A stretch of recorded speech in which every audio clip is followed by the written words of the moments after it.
तीसरा क्वेश्चन, तत्वों के वर्गीकरण हेतु त्रियक नियम। अब मैंने बार बार बताया था त्रियक नियम किसने दिया था, ट्राइड्स थ्योरी किसने दी थी, डोबेराइनर ने। तो तीसरे का आंसर क्या आ जाएगा, डोबेराइनर।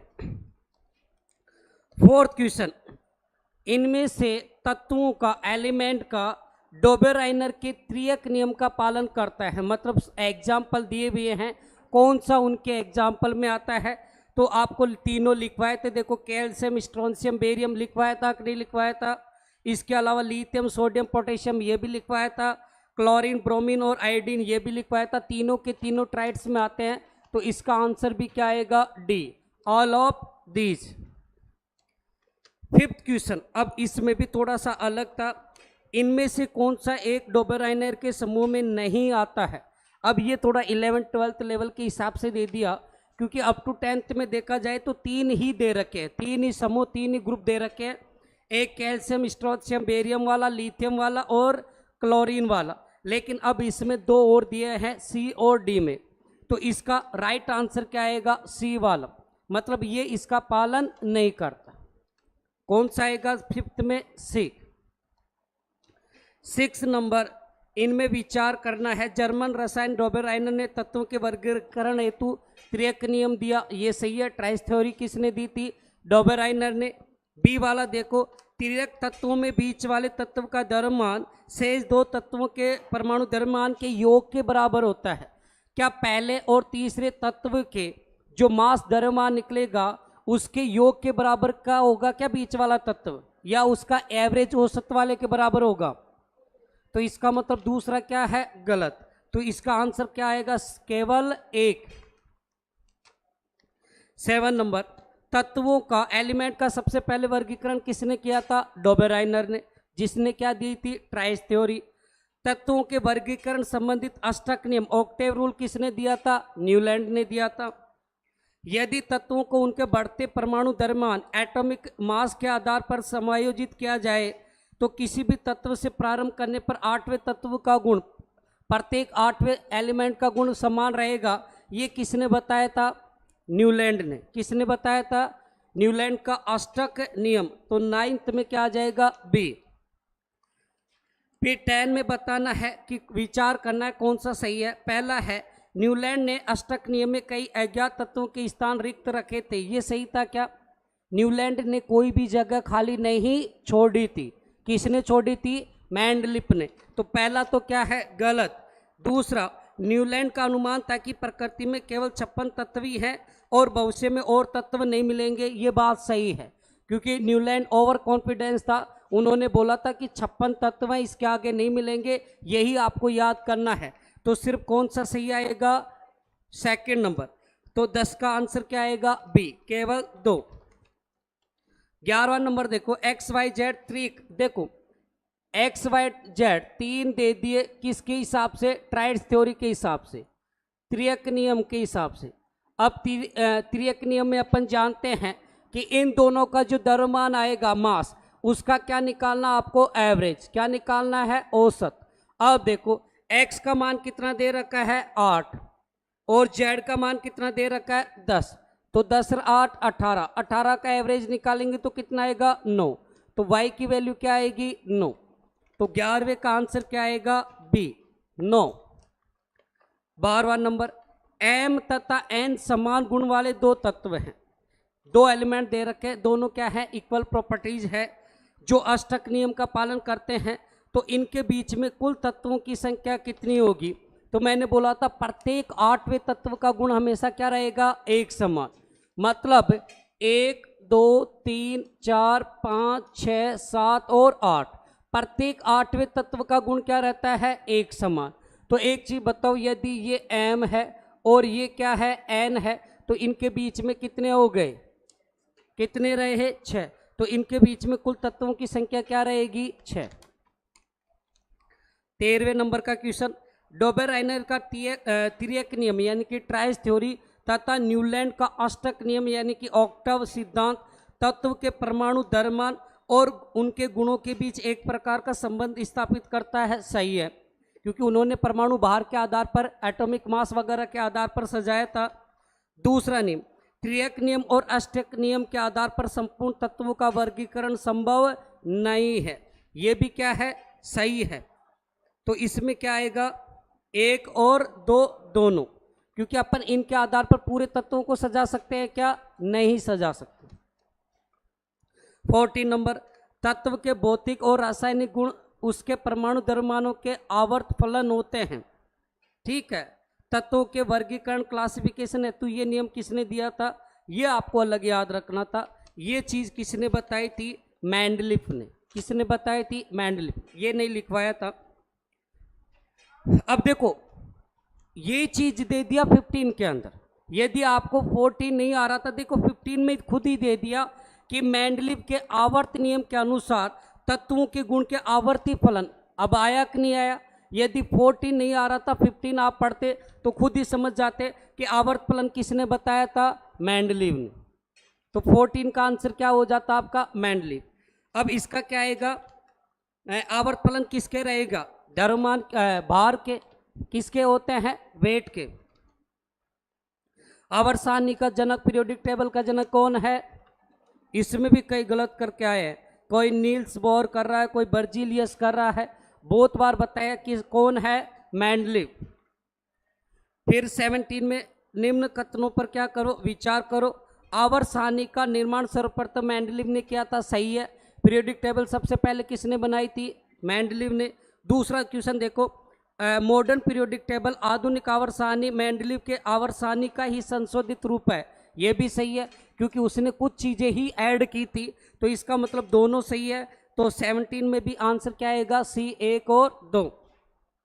18वां में मेंडलीफ ने किस आधार पर सजाया था, परमाणु द्रव्यमान के आधार पर, यानी कि एटॉमिक मास। तो इसका आंसर क्या आ जाएगा, 18 का ए। 19, किस वैज्ञानिक ने तत्वों के आवर्त सारणी में तत्व को परमाणु द्रव्यमान के बढ़ते क्रम में सजाया था, इंक्रीजिंग ऑर्डर में। तो कौन था, हेनरी कैवेंडिश ने कभी कोई तत्व ही नहीं सजाए, ये गलत। डेवी, ये भी गलत। चार्ल्स भी गलत। तो कौन आ जाएगा, मेंडलीफ। हाँ, अब ये 20 नंबर का क्वेश्चन भी नहीं बताया था, आवर्त सारणी का जनक मेंडलीफ का निधन कब हुआ था। ठीक है, ऐसे क्वेश्चन पूछे नहीं जाते, अब इसमें दे रखे हैं, तो ये ध्यान रखना। 1907 के अंदर इनकी मौत कब हो गई थी, 1907 में। मेंडलीफ, अब ये लिखवाया था, मेंडलीफ के आवर्त सारणी का प्रकाशन सर्वप्रथम कब हुआ था, 1869 में। चारों लिखवाया था। 1817 में तो किसने दिया था, डोबेराइनर ने। 1863 में किसने दिया था, न्यूलैंड ने। 1869 में किसने दिया था, मेंडलीफ ने। और 1913 के अंदर किसने दिया था, मॉसलेन। 22 नंबर, 1817। अब जैसे ही 17 आ गया तो आपका क्या आंसर आएगा, डोबेराइनर। कौन किया था, डोबेराइनर। न्यूलैंड ने अष्टक नियम कब दिए, 1869 में। अब 2 क्वेश्चन वापिस रिपीट हो गए। 24वें नंबर का क्वेश्चन, अब देखो इतना इजी। आवर्त सारणी के ऊर्ध्वाधर स्तंभ, अरे इनको क्या बोलते हैं, वर्टिकल को क्या बोला जाता है, वर्ग। क्या बोला जाता है, ग्रुप। इसके नेक्स्ट क्वेश्चन, क्षैतिज को ऐसे, हॉरिजॉन्टल को क्या बोला जाता है, आवर्त। क्या बोला जाता है, आवर्त। पीरियड बोला जाता है। अब इसमें भी कईयों ने निष्क्रिय गैस लिख दिया, पता नहीं किस आधार पर। किसी ने संक्रमण तत्व, ट्रांजिशन एलिमेंट लिख दिया, जबकि ये आवर्त सारणी में पूछा है, इनको क्या कहते हैं। 26वें नंबर का, मेंडलीफ के आवर्त सारणी में कितने पीरियड आवर्त थे, 7। कितने आवर्त थे, 7। वर्ग कितने थे, 9। मेंडलीफ की बात हो रही है ये। 27वें नंबर का, मेंडलीफ के समय निष्क्रिय गैसों की खोज नहीं हुई थी, गलत है। मेंडलीफ के समय इनर्ट गैस, नोबल गैसों की खोज हो गई थी, जिनको उन्होंने एक साइड में लिखा था। तो पहला क्या होता है, गलत। दूसरा, मेंडलीफ के आवर्त सारणी के शून्य समूह में निष्क्रिय गैसों को रखा गया, ये सही है। तो 27 का आंसर क्या आएगा, बी। अब लास्ट में देखो, इनमें बोला है कौन सा सुमेलित नहीं है, मतलब कौन सा गलत है। कई बकलों ने कर दिया, ऐसे मिलाना स्टार्ट कर दिया। अरे ये ऑलरेडी मिले हुए हैं, इनमें बताना है कौन सा गलत है। वो अपने हिसाब से मिला रहे, इसको इससे, इससे इससे, ये रे। ठीक है, वो तो ये जानते हैं। देखो, फर्स्ट एक को क्षार धातु बोलते हैं कि नहीं बोलते हैं, एल्कली मेटल बोला जाता है कि नहीं बोला जाता है। अरे वर्ग फर्स्ट को बोला जाता है क्या, नहीं। अब देखो फर्स्ट बी, अब फर्स्ट बी में दे रखा है क्षार या मर्दा धातु, वो सेकंड बी होता है। क्या होता है? सेकंड ए, बी नहीं, सेकंड ए। तो ये ऑप्शन आपका क्या रहेगा? गलत, क्योंकि क्षारीय मृदा धातु मैंने बताया था, क्षारीय मृदा धातु यानी कि एल्कली अर्थ मेटल किसे कहा जाता है? वर्ग नंबर 2 को, जिसे क्या कहा जाता है? सेकंड ए। जबकि इसमें दे रखा है फर्स्ट बी, तो ये आपका क्या हो जाएगा? गलत। बाकी के देखो 6A को क्या कहा जाता है? चैलो केजन, मैंने बताया था। अरे 6A कौन सा वर्ग हो गया? 16 वर्ग। पीरियोडिक टेबल में बताया था कि नहीं कौन सा वर्ग होता है? ये पूरे याद रखने के लिए नोट्स में मिल जाएंगे। एक बार नोट्स लिखे हुए हैं कि किसी के पास? एक बार देना, देखो एक बार। 6 वाला कहाँ? ये रहा, देखो 6 से लिखाया हुआ है कैलोजन फैमिली। मैंने बोला था ये भी आपको याद रखना है। और इधर देखो सेकंड बी वाला, ये रहा सेकंड ए, इसे बोला जाता है एल्कली अर्थ मेटल, जबकि इसमें दे रखा है फर्स्ट बी, तो ये आपका क्या होगा? गलत। जबकि 7th ए यानी कि कौन सा वर्ग? 17 वर्ग, जिसे क्या बोला जाता है? हेलोजन, ये भी सही है। तो 28वें में कौन सा गलत आएगा? बी। अब बताओ, इसमें बिल्कुल इजी, और जबकि 2-3 पेजों का ही दिया था मैंने, क्योंकि मैंने सर्च किया, मैं कईयों ने रिवीजन नहीं किया होगा, तो एक ऐसा सा पेपर ढूंढ करके दे देते हैं ऊपर ऊपर का, ताकि किसी ने पढ़ा होगा ऊपर ऊपर का मिलते जुलते तो सारे सही हो जाए। इसमें ज़्यादा से ज़्यादा 28 क्वेश्चन है, इनमें से ज़्यादा 5 या 6 क्वेश्चन ऐसे होंगे जो आपको पढ़ाए हुए नहीं होंगे, बाकी का सारा डिट्टो था। लेकिन रिवीजन नहीं करोगे तो कहाँ से आएगा?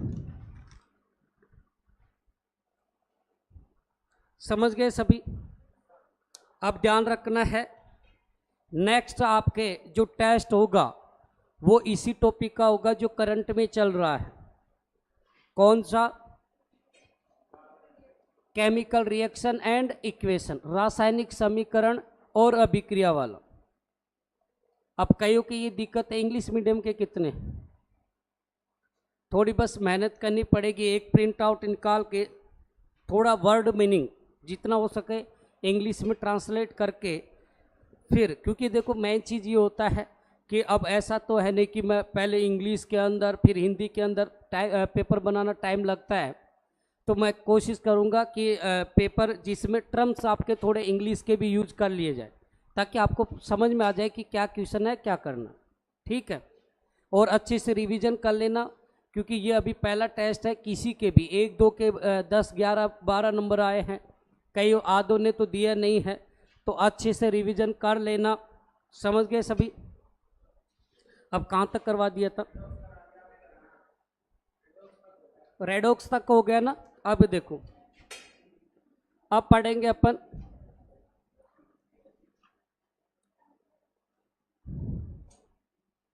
ऑक्सीकारक पदार्थ।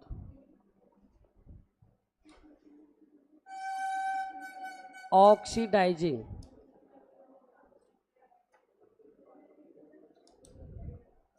ऑक्सीकारक पदार्थ, ऑक्सीडाइजिंग एजेंट क्या होता है? कोई बता सकता है? ऑक्सीडाइजिंग एजेंट, इसमें देखो मैं आपको कुछ ऐसे डायरेक्ट ही दे दूंगा, क्योंकि इतना लेवल का पूछेगा नहीं, मैं आपको नाम लिखवा दूंगा, आपको रिएक्शन में यदि वो दिख जाए तो आप डायरेक्ट बता देना यही क्या है? Oxidising agent. देखो, जिस भी किसी रासायनिक अभिक्रिया, पहले तो समझो होता क्या है डेफिनेशन, कि ऐसी रासायनिक अभिक्रिया, केमिकल रिएक्शन, जिसके अंदर किसी पदार्थ का, सब्सटेंस का क्या होता है? ऑक्सीकरण हो। क्या हो? ऑक्सीकरण हो, उसे ही अपन क्या बोलते हैं? ऑक्सीकारक। क्या बोलते हैं अपन? ऑक्सीकारक। जिसका क्या हो रहा हो? ऑक्सीकरण होता है, जिसके जो ऑक्सीकरण करवाता है उसे क्या बोलेंगे अपन? ऑक्सीकारक। अब आपको देखो कई बार क्या होता है कि अलग अलग एलिमेंट्री है, तो मैं आपको एक चार्ट दूंगा, देखो पहले वो बना लेते हैं फिर इसको समझेंगे। साइड में लिख लेना इधर, ताकि आपको डायरेक्ट देखने की जरूरत ना पड़े। प्रमुख ऑक्सीकारक।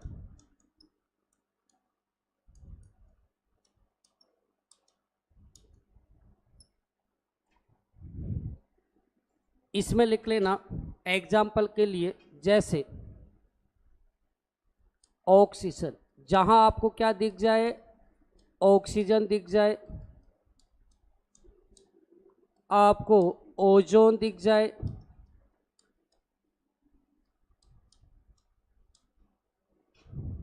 आपको ब्रोमीन दिख जाए,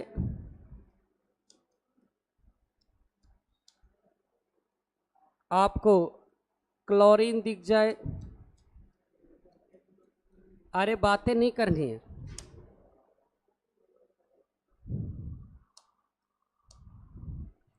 इसके अलावा आपको सल्फ्यूरिक अम्ल, सल्फ्यूरिक एसिड दिख जाए, H2SO4। इसके अलावा आपको नाइट्रिक अम्ल HNO3 दिख जाए, आपको कॉपर ऑक्साइड दिख जाए, आपको मैग्नीशियम ऑक्साइड दिख जाए,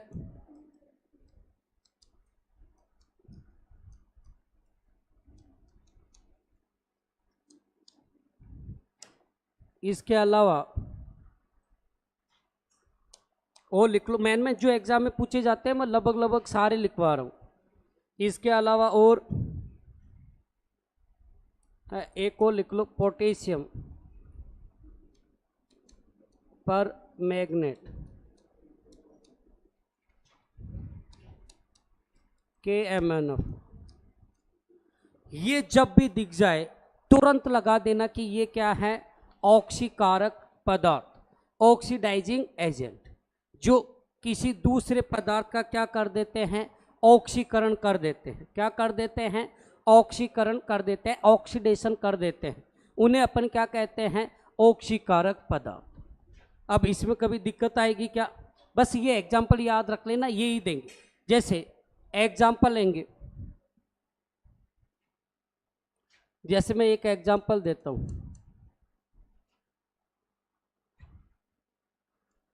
इजीसा Mg+O2 क्या बन गया, MgO।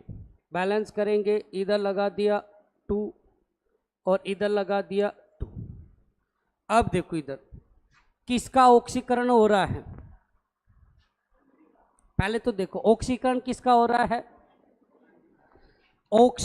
मैग्नीशियम का क्या हो रहा है, ऑक्सीकरण, क्योंकि इसके साथ क्या जुड़ रहा है, तो कौन करवा रहा है, इसके साथ में ऑक्सीजन जोड़ने का काम Mg के साथ में क्या जुड़ा है, तो ये ही क्या कहलाएगा आपका कौन सा पदार्थ, ऑक्सीकारक पदार्थ, ऑक्सीकारक एजेंट। ठीक है, यहां देखेंगे तो देखो ऑक्सीकरण किसका हुआ है, ध्यान दो, ऑक्सीडेशन देखोगे तो किसका हुआ है, मैग्नीशियम का, क्योंकि मैग्नीशियम के साथ में क्या जुड़ा है, ऑक्सीजन, और ऑक्सीजन जुड़ता है तो क्या कहलाता है, ऑक्सीडेशन। तो इसका मतलब यहां पर किसके द्वारा हुआ, ऑक्सीजन के द्वारा, तो यही आपका क्या कहलाएगा, ऑक्सीकारक एजेंट, क्योंकि ये जुड़ा है इसके साथ में ऑक्सीकारक पदार्थ, तो वो क्या हो जाएगा आपका ऑक्सीजन। ऐसे ही एग्जाम्पल आएंगे, देखो ये रहा आपका ऑक्सीजन। एक बार एक एक एग्जाम्पल लिखो, फिर मैं देता हूं 2-3, फिर आपको कट करने हैं।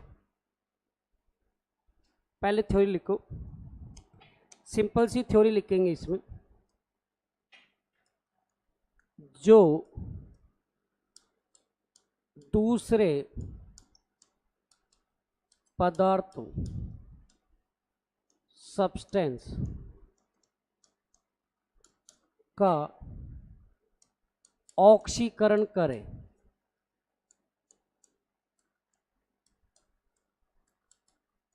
ऑक्सीडेशन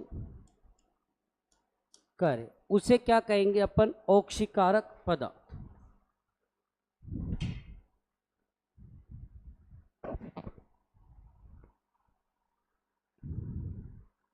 जल्दी जल्दी लिखो इसे।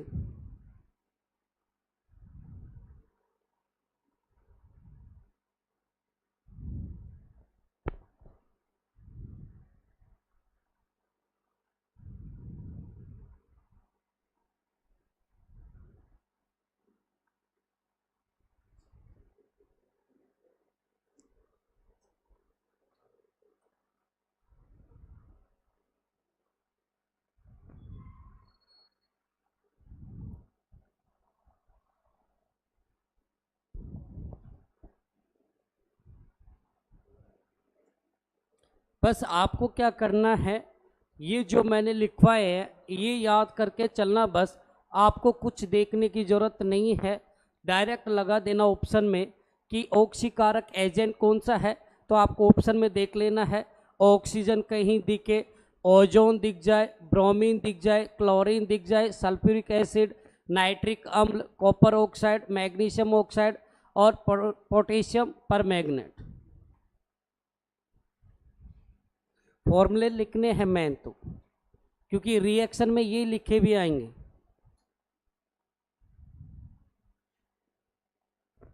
फॉर्मूले भी लिखना रे।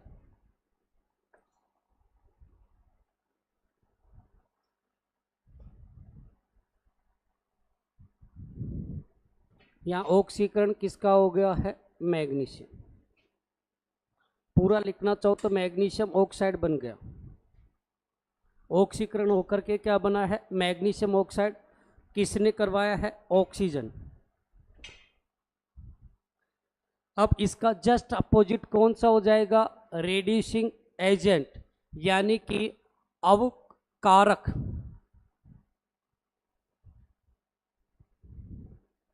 फिर वही कल की तरह 2-4 एग्जाम्पल देंगे, आपको चेक करना है कि किसका ऑक्सीकारक एजेंट क्या है और किसमें रिडक्शन हो रहा है, ऑक्सीडेशन हो रहा है।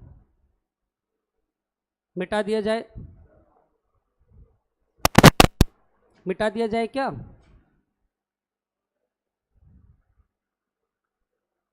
लिख लिया क्या सभी ने, अरे लिख लिया क्या। आप देखो जस्ट अपोजिट हो जाएगा अवकारक पदार्थ।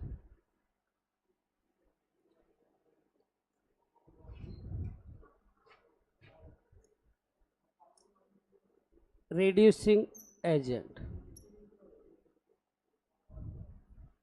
और इधर पहले ही लिख लेना प्रमुख अवकारक पदार्थ।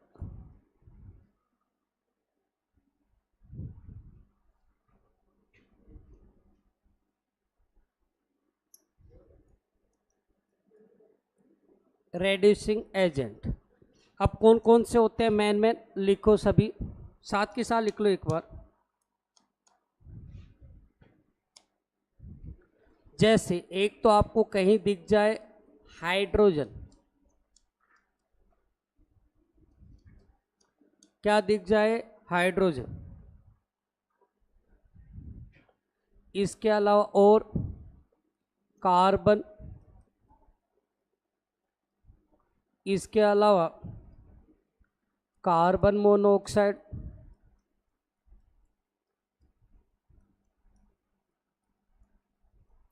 Carbon monoxide,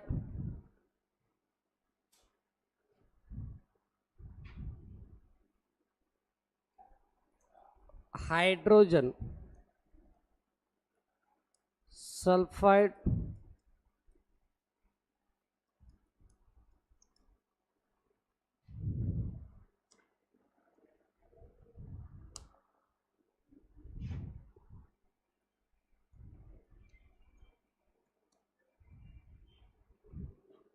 hydrogen sulphide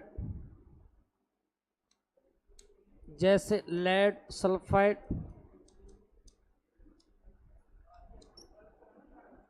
PB.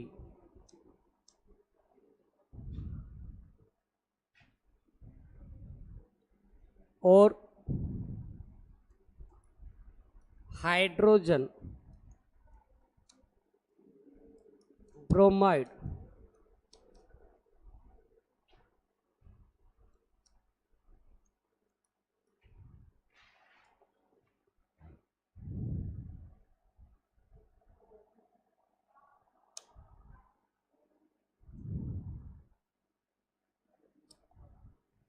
इसके अलावा हाइड्रोजन आयोडाइड,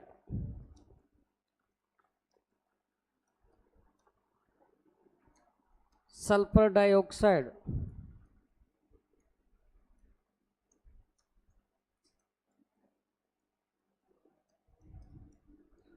ये जहाँ भी आपको दिख जाए, सोडियम भी होता है, सोडियम और उसके क्षारीय मेटल वगैरह, ये भी जहाँ दिख जाए तो आप बता देना। ये सारे के सारे कौन से हैं? अवकारक सब्सटेंस। अब इसमें डेफिनेशन, जो दूसरे पदार्थ का, सब्सटेंस का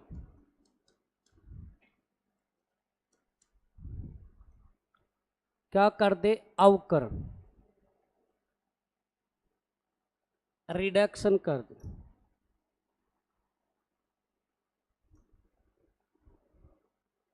यानी कि जिसके कारण किसी पदार्थ का क्या हो जाए? रिडक्शन हो जाए, तो उसे क्या कहेंगे अपन? अवकारक पदार्थ। अब जैसे एग्जाम्पल, एक एग्जाम्पल देते हैं, जैसे हाइड्रोजन वाला ले लेते हैं, जैसे एम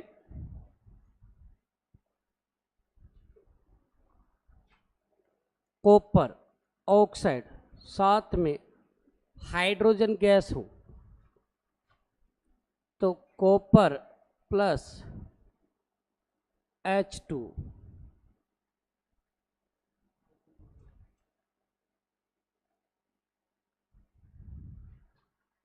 बैलेंस है क्या? हाँ। अब देखो इधर, यहाँ पे हाइड्रोजन इस ऑक्सीजन के साथ में क्या कर रहा है? सहयोग कर रहा है। तो यहाँ से ऑक्सीजन निकला है, मतलब कॉपर ऑक्साइड का तो क्या हुआ है? अवकरण। क्या हुआ है? अवकरण। क्योंकि क्या निकला है? क्या निकला है? ऑक्सीजन। और उसको करने के लिए साथ में कौन था? किसके कारण हुआ है? हाइड्रोजन के कारण। तो अवकारक कौन होगा? यानी कि रेड्यूसिंग एजेंट,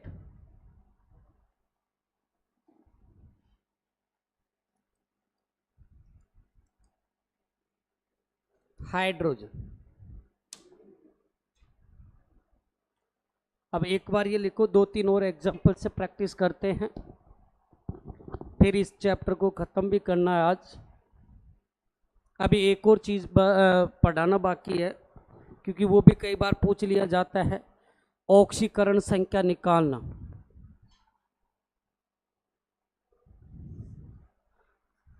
फटाफट लिखो इसे, मैं एग्जांपल देता हूँ आपको।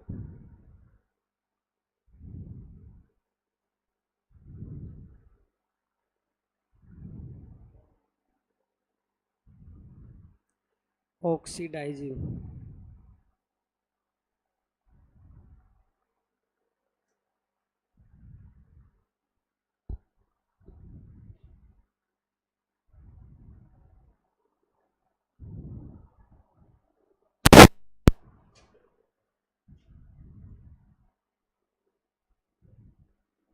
लिख ले के ये लिखो लिखो, मैं एग्जांपल दे रहा हूँ, बताना है सभी को।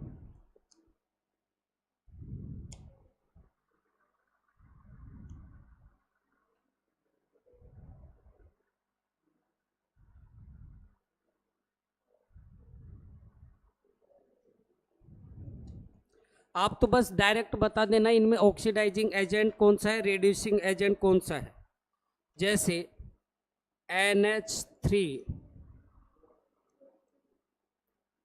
Plus 5O2 4NO plus 6H2।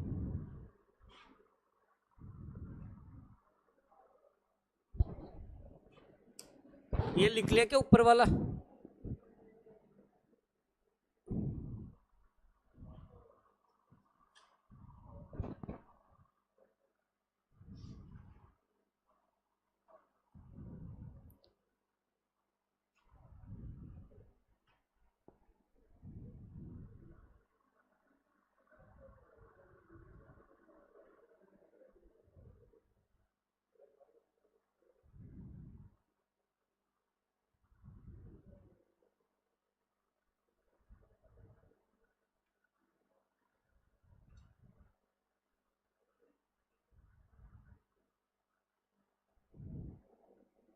एक और एग्जांपल,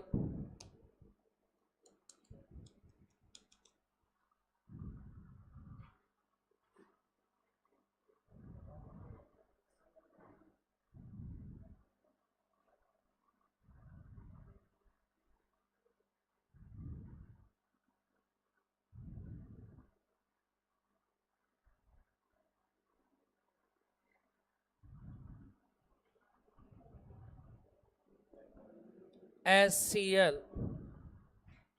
3HCl plus HNO3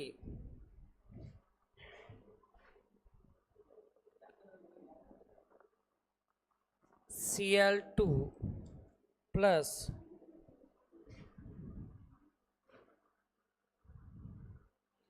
ये क्या रिएक्शन दिया है इसमें, NOCl प्लस H2।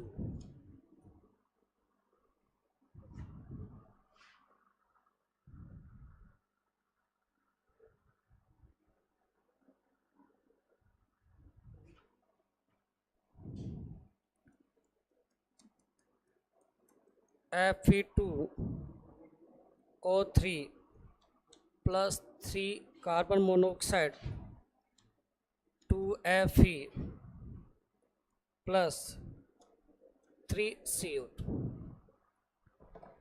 बताओ इसमें कौन सा ऑक्सीडाइजिंग एजेंट है और कौन सा रेड्यूसिंग एजेंट।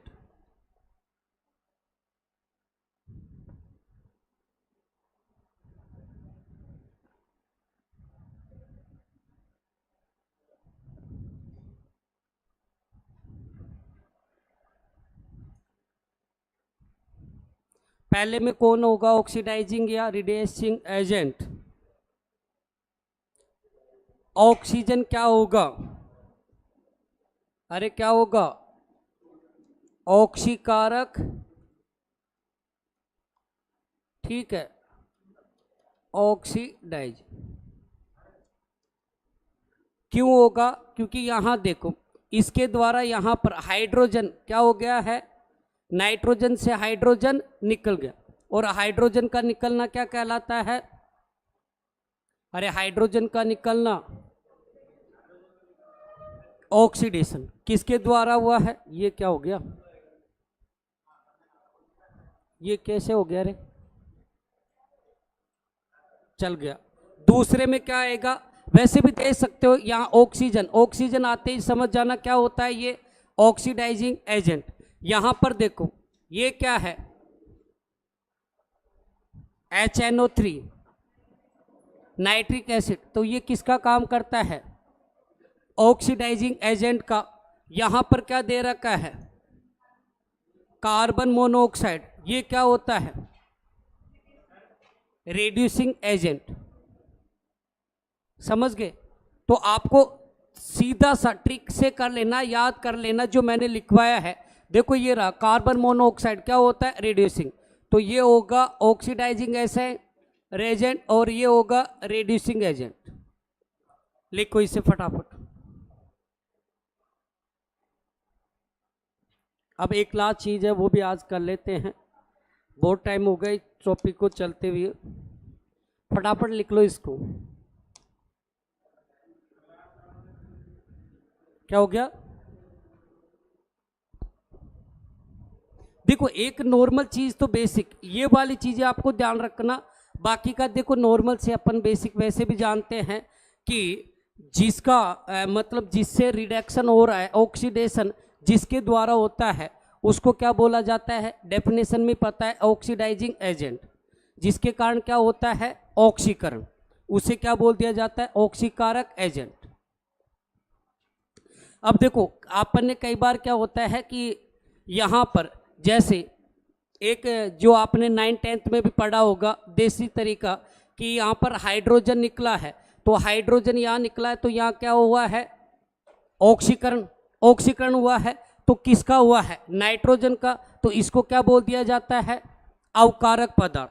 जो साथ में होता है जिसके साथ से निकलता है उसको क्या बोल दिया जाता है, विपरीत वाला, अपोजिट वाला।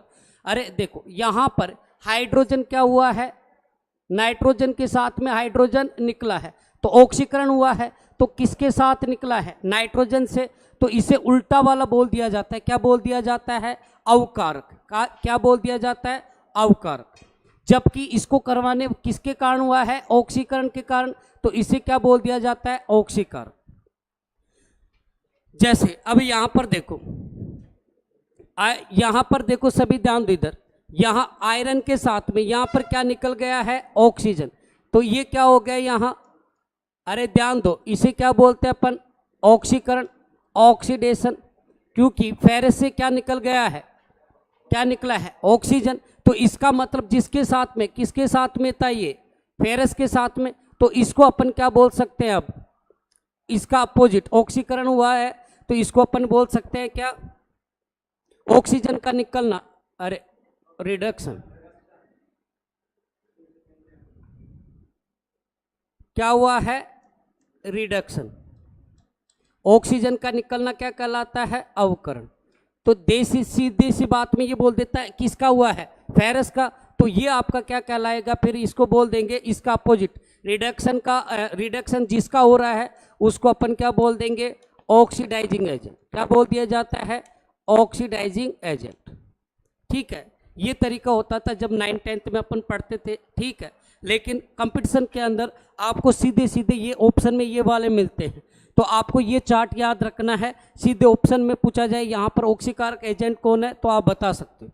और दूसरा जो वही चीज़ें होती है जो ऑक्सीडेशन और रिडक्शन में होता है, एक यदि किसी का रिडक्शन हो रहा है तो दूसरा उसके अंदर ऑक्सीडेशन भी होता है, तो इसका मतलब जिसमें ऑक्सीडेशन और रिडक्शन दोनों हो रहे हैं उसमें दोनों एजेंट भी होते हैं, ऑक्सीडाइजिंग एजेंट भी और रेड्यूसिंग एजेंट भी। जैसे यहाँ पर देखा कोबाल्ट क्या है आपका, रेड्यूसिंग एजेंट, तो यहाँ पर फेरस आपका क्या हो गया, ऑक्सीडाइजिंग एजेंट।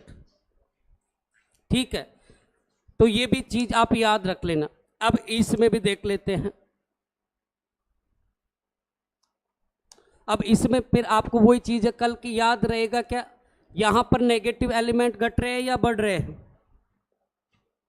अरे या यहां देख लो हाइड्रोजन के साथ में उधर ऑक्सीजन के रिलेटेड, तो वहां क्या हो जाएगा, ऑक्सीडेशन। ठीक है, अब ऑक्सीडेशन हुआ है तो इसका मतलब ये क्या कहलाएगा, रेड्यूसिंग एजेंट, कौन, हाइड्रोजन। अरे रहेगा कि नहीं रहेगा याद, समझ में आ रहा है कि नहीं आ रहा, कईयों को ऐसा लग रहा है कि ऊपर से जा रहा है, अरे सीधा सा ध्यान रखना है। चलो एक फिर वापिस से, मैं ये सोच रहा हूँ कि आज फटाफट ये करवा दूँ, आ रहा होगा समझ में।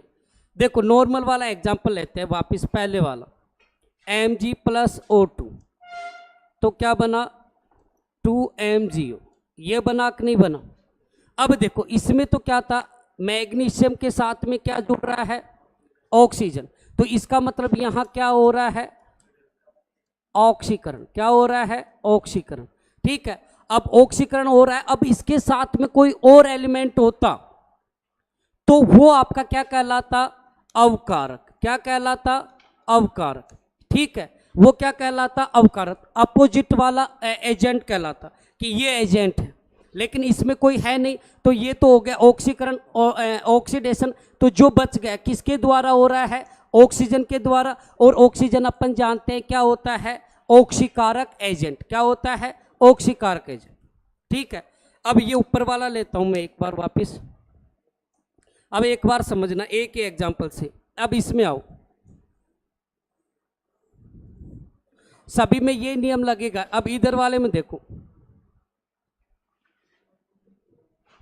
सभी ध्यान देना एक बार, यहां पर देखो फेरस के साथ में क्या जुड़ा हुआ है, और इधर देखेंगे तो फेरस के साथ में ऑक्सीजन निकल गया। क्या हो गया, ऑक्सीजन निकल गया। तो जब ऑक्सीजन निकलता है तो उसे क्या कहते हैं अपन, क्या कहते हैं, अवकरण। क्या बोलते हैं अपन, रिडक्शन। क्या बोलते हैं, रिडक्शन। अब देखो यहां ऑक्सीजन निकला है तो इसे क्या कहेंगे अपन, रिडक्शन। ठीक है, अब ध्यान रखना जिसका अवकरण हो रहा है, किसका हो रहा है, ऑक्सीजन, तो यहां से क्या हो गया, निकल गया, तो किसके साथ है ये ऑक्सीजन, फेरस के साथ में। तो जो ऑक्सीजन को निकाल रहा है वो एजेंट कौन है, फेरस। तो इसे बोल दिया जाता है क्या, कौन सा कारक बोला जाएगा, ऑक्सीकारक, क्या बोला जाएगा? ऑक्सीकारक एजेंट, यानी कि ऑक्सीडाइजिंग। ठीक है, और वैसे भी पता चल जाता, क्यों? कार्बन मोनोऑक्साइड क्या है यहाँ पर? कार्बन मोनोऑक्साइड दिख गया, क्या होता है? Reducing agent. तो इसके अलावा मतलब जो दूसरा बच गया वो ऑटोमेटिक आपका क्या हो जाएगा? Oxidising agent. बस ऐसे ध्यान रखना है, कर लोगे अभी याद? थोड़ा और प्रैक्टिस करना, नहीं आएगा तो फिर बता देंगे, ठीक है?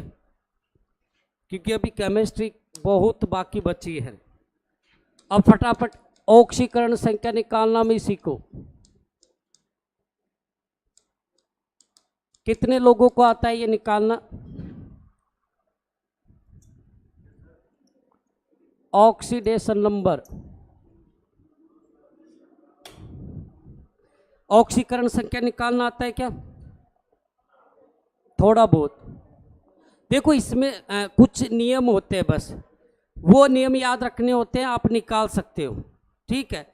जैसे नियम का मतलब, पहले तो देखो बेसिक सी चीज़ है, कुछ दो एलिमेंट का ध्यान रखना होता है, एक हाइड्रोजन का और एक ऑक्सीजन का। जैसे हाइड्रोजन का ऑक्सीकरण संख्या कितना होता है? कितना होता है? +1। कितना होता है? +1। लेकिन थोड़ा डीप में ये पूछ लिया जाता है तो ध्यान रखना कि ये कुछ धातु के साथ, धातु के ऑक्साइड के साथ में रहता है, ठीक है? तब इसकी ऑक्सीकरण संख्या क्या हो जाती है? -1। क्या हो जाती है? -1। कुछ ये एक अपवाद स्वरूप होते हैं, तो उन पे आपको ज़्यादा ध्यान रखना है, ठीक है? जैसे अभी मैंने बताया, हाइड्रोजन जो होता है, यदि ये संयुक्त अवस्था में हो, कंबाइन स्टेट में हो, जैसे मान लो H2O है, H2SO4 है, तब तो इसकी ऑक्सीकरण संख्या क्या रहेगी? +1। क्या रहेगी? +1। लेकिन यदि यह किसी मेटल के साथ में हो, मेटल के साथ में, जैसे मान लो Na2H, यहीं पर देख लो, ये क्या है? सोडियम। ये क्या है? सोडियम, मेटल है, तब इसकी ऑक्सीकरण संख्या क्या हो जाती है? -1। क्या हो जाती है? -1। बस ये चीज़ें याद रखने में जोर आई। वैसे इतना डीप पूछेगा नहीं, फिर भी कई बार हो आ जाए तो थोड़ा ध्यान रखना है। ऐसे ही ऑक्सीजन जो होता है, उसकी ऑक्सीकरण संख्या क्या होती है? -2। क्या होती है? -2। लेकिन जब ये सल्फर के साथ जुड़ जाता है तो इसकी ऑक्सीकरण संख्या क्या हो जाती है? +1 भी मान लिया जाता है, और क्या मान लिया जाता है? +2 भी मान लिया जाता है। अब ये चीज़ तो चल ही रही थी, साथ ही साथ में यदि ये पर ऑक्साइड बने, क्या बने? पर ऑक्साइड बने, यानी कि जैसे H2O2 हाइड्रोजन पर ऑक्साइड हो गया, जैसे सोडियम पर ऑक्साइड हो गया, तब इसी ऑक्सीजन की जो ऑक्सीकरण संख्या हुआ है वो क्या हो जाती है? -1। क्या हो जाती है? -1। बस ये दो अपवाद थोड़े से ध्यान रखने हैं, बाकी का याद रखना इजी है। कैसे? जो वर्ग फर्स्ट में आते हैं, वर्ग फर्स्ट में कौन कौन आते हैं? अब तो याद होगा, वर्ग फर्स्ट में कौन कौन से तत्व आते हैं? हाइड्रोजन को तो इधर याद रख लिए, बताओ कौन है? लीना, कारे, रब से फरिया। तो इनकी ऑक्सीकरण संख्या क्या होगी? +1। क्या होगी? +1। वर्ग नंबर 2, बेटा, मांगे, कार, स्कूटर, बाप राजी, इनकी क्या होगी? +2। क्या होगी? और एक याद रखना है, वर्ग नंबर 17। वर्ग नंबर 17 इसके कौन से आता है? अरे फिर कल बाहर आई, फिर कल बाहर आई आंटी, तो इनकी क्या होगी? -1। क्या होगी? -1। बस ये चीज़ें ध्यान रखनी है। यहाँ पर आपका ऑक्सीकरण संख्या निकालना क्या होता है? इजी। थोड़ा सा भी समझ लो, फिर कल इसको डिटेल में। अब देखो इसमें पूछा कैसे जाता है, एक हिंट। और एक चीज़ ध्यान रखना है, जैसे KMnO4 में पूछ लिया जाए, किसका पूछ लिया जाए?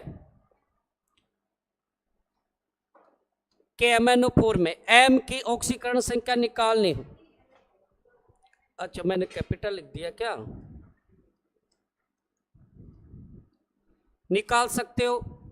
और एक चीज और ध्यान रखना, एक नियम, इनमें जो भी ऑक्सीकरण संख्या होगी उनका योग हमेशा क्या होता है,